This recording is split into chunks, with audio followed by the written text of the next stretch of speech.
India ಮತ್ತು ಪಾಕ್ ಗಡಿ ಬಂದ್ ಎರಡು ದೇಶಗಳ ನಡುವೆ ಯುದ್ಧದ ಕಾರ್ಮೋಡ ಕವಿದಿದ್ದು ಪಾಕಿಗಳು ಭಾರತ ಬಿಡುವುದಕ್ಕೆ ಡೆಡ್ಲೈನ್ ಕೂಡ ಅಂತ್ಯವಾಗಿದೆ. ಡೆಡ್ಲೈನ್ ಏನು ಕೊಟ್ಟಿದ್ರು, ಡೆಡ್ಲೈನ್ ಕೂಡ ಇದೀಗ ಅಂತ್ಯವಾಗಿದೆ. ದೇಶ ಬಿಡು ಕೇಂದ್ರ ಕೊಟ್ಟಿದ್ದ ಡೆಡ್ಲೈನ್ ನಿನ್ನೆಗೆ ಮುಕ್ತಾಯ. 3 ದಿನಗಳಲ್ಲಿ 537 ಪಾಕಿಸ್ತಾನಿ ಪ್ರಜೆಗಳು ಭಾರತದಿಂದ ವಾಪಸ್ ಆಗಿದ್ದಾರೆ.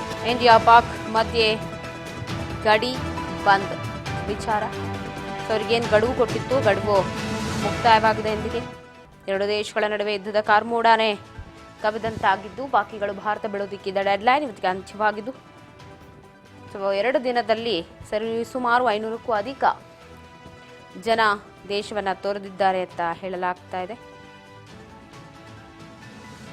ಇನ್ನೂ ಕೂಡ ಉಳಿದಿರೋ ಪಾಕಿಗಳಿಗೆ ಬಿಡಲೇಬೇಕು ಅಂತ ಸೂಚನೆಯನ್ನ ಕೊಟ್ಟಿದ್ದಾರೆ. ನೋಡೋಣ. ಒಂದು ಕಡೆ ಕೇರಳದಿಂದ ಕರ್ನಾಟಕದಿಂದೆಲ್ಲ ಗಡಿಪಾರಾಗಿರೋದು. ಮಧ್ಯಪ್ರದೇಶದ 228 ಮಂದಿ, ಒಡಿಶಾದಲ್ಲಿ 12 ಮಂದಿ ಪಾಕಿಸ್ತಾನದವರು ಇದ್ರಂತೆ. ಗೋವಾದಿಂದ 3, ಗುಜರಾತ್ನಿಂದ 7 ಮಂದಿ, ಒಟ್ಟಿಗೆ 500ಕ್ಕೂ ಅಧಿಕ ಪಾಕಿಸ್ತಾನಿಗಳು.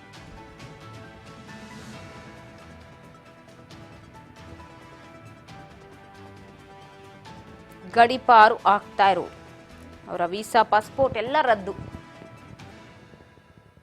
3 ದಿನಗಳಲ್ಲಿ 537 ಪಾಕಿಸ್ತಾನಿ ಪ್ರಜೆಗಳು ಭಾರತದಿಂದ ವಾಪಸ್ ಆಗಿದ್ದಾರೆ. ಕರ್ನಾಟಕದಲ್ಲೇ ಉಳಿದುಕೊಂಡಿದ್ದಾರೆ 91 ಜನ ಪಾಕ್ ಪ್ರಜೆಗಳು. ಬೆಂಗಳೂರಿನಲ್ಲಿದ್ದ 4, ಕೇರಳದಿಂದ 5 ಪಾಕಿಸ್ತಾನಿಗಳು ವಾಪಸ್ ಆಗಿದ್ದಾರೆ. ಮಧ್ಯಪ್ರದೇಶದ 228 ಮಂದಿ, ಒಡಿಶಾದಿಂದ 12, ಮಧ್ಯಪ್ರದೇಶದಲ್ಲಿ ಹೆಚ್ಚು ಪಾಕಿಗಳಿದ್ದಿದ್ದು ಅನ್ಸುತ್ತೆ ನೋಡಿ. ಗೋವಾದಿಂದ 3, ಗುಜರಾತ್ನಿಂದ 7 ಮಂದಿ ಗಡಿಪಾರು ಆಗಿರುವುದು. ಪಾಕಿಸ್ತಾನಿಗಳು ದೇಶ ಬಿಡ್ತಾ ಇದ್ದು ಇಂಡಿಯಾ ಪಾಕ್ ನಡುವಿನ ಗಡಿ ಬಂದ್ ಆಗಿದೆ. ಆಮದು ರಫ್ತು ಎಲ್ಲವೂ ಕೂಡ ಬಂದಾಗಿದ್ದು ನಿಂತಲ್ಲೇ ನಿಂತಿದ್ದು. ರಸ್ತೆಯಲ್ಲೇ ವಾಹನಗಳು ಅದೆಲ್ಲವನ್ನ ಕೂಡ ಗಮನಿಸಿದ್ವಿ. ಇದೀಗ ಪಾಕಿಸ್ತಾನಿಗಳು ಕೂಡ ದೇಶ ಬಿಡ್ತಾ ಇದ್ದು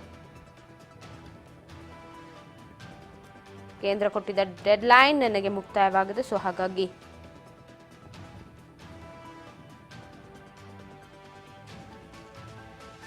ವಾಪಸ್ ಆಗ್ತಾ ಇದ್ದಾರೆ ಪಾಕಿಸ್ತಾನಕ್ಕೆ.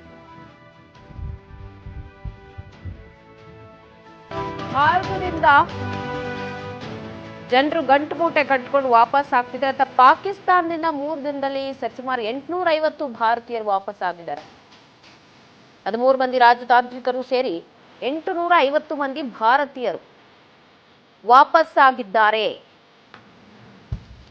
3 ದಿನದಲ್ಲಿ ಗಡುವು ಮುಕ್ತಾಯವಾಗಿದ್ದು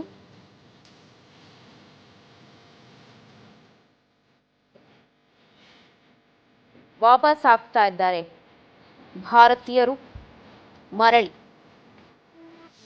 ಒಟ್ಟಾರೆ ಕೇಂದ್ರ ಕೊಟ್ಟ ಗಡುವು ಮುಕ್ತಾಯವಾಗಿದ್ದು ಇಂಡಿಯಾ ಪಾಕ್ ಮಧ್ಯೆ ಗಡಿ ಬಂದ್ ಮಾಡಲಾಗಿದೆ. ಹಿಂದೆ ನಾವು ನೋಡಿದ್ವಿ, ನಿಂತಲ್ಲೇ ವಾಹನಗಳು ದಟ್ಟವಾಗಿ ಸಾಲುಗಟ್ಟಿ ನಿಂತಿತ್ತು.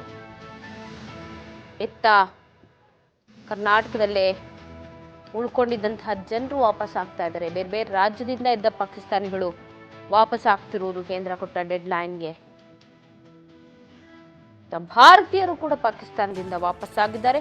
ಎಲ್ಲರ ವೀಸಾ, ಪಾಸ್ಪೋರ್ಟ್ ಎಲ್ಲವೂ ಕೂಡ ಈಗ ರದ್ದಾಗ್ತಿದ್ದು ಗಡಿಯಲ್ಲಿ ಯುದ್ಧ ಕಾರ್ಮೋಡ